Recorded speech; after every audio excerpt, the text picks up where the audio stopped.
Hello everyone in Taos and northern New Mexico. This is Cody Hooks, reporter with the Taos News, and here is what we are working on for this week's paper.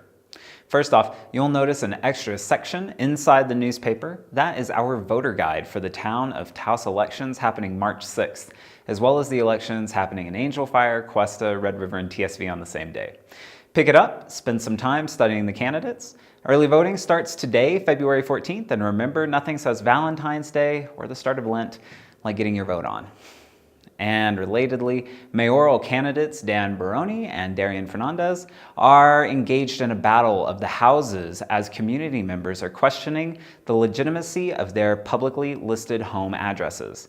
Baroni was even sitting at his home over the weekend when he was served with documents questioning whether or not he lives at the address.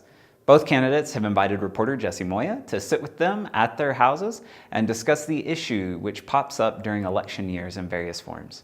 Read more about the tale of two houses on Thursday. On the crime beat, there's a sheriff's deputy charged with battery of his wife and another person. Reporter John Miller brings more on that later this week. In this week's sports news, the state wrestling tournament is coming up this Saturday. This is a really exciting set of matches with 13 student athletes from Taos competing, including two sisters.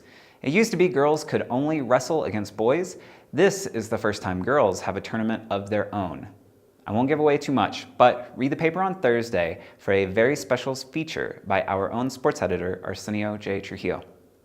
And in Tempo, our writers are taking a look at the art market and what's selling and isn't in Taos. Should be some food for thought in there.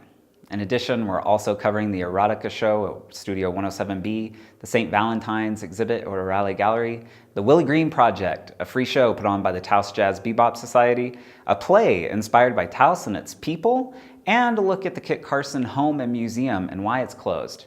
It's all in Tempo, plus a movie review of Clint Eastwood's latest, The 1517 to Paris. In Lifestyles, guest writer Cindy Brown brings us a story about food sensitivities. As she writes, if you struggle with digestive problems, fatigue, aches, or difficulty concentrating, you may be experiencing signs of food intolerance or allergies. Though many people assume that this is a sign of aging, Brown tells us the causes may run far deeper. Also in Lifestyles, we've got a story on the medical cannabis program here in New Mexico. In weather, the National Weather Service is showing chances of precipitation tonight and into tomorrow. But other than that, it's looking pretty sunny and spring-like around Taos, with bluebirds chirping and red-winged blackbirds lighting on pond reeds. And in the upcoming Astrology, we've got a post-Valentine's Day eclipse happening on Thursday. This solar eclipse is a follow-up to the lunar eclipse that was beautiful earlier this month. As one of my favorite astrologers, Chani Nicholas, says, this eclipse is happening at an emptying out point. Sort of like spring cleaning. Let go what needs to be let go of. And just for fun, the official portraits of Michelle and Barack Obama were unveiled this week in Washington, D.C. We did not dispatch a reporter, but we were definitely loving it around the office. And that'll do it for this week. Thank you everyone for supporting a free and independent press right here in Taos, New Mexico. Bueno, bye.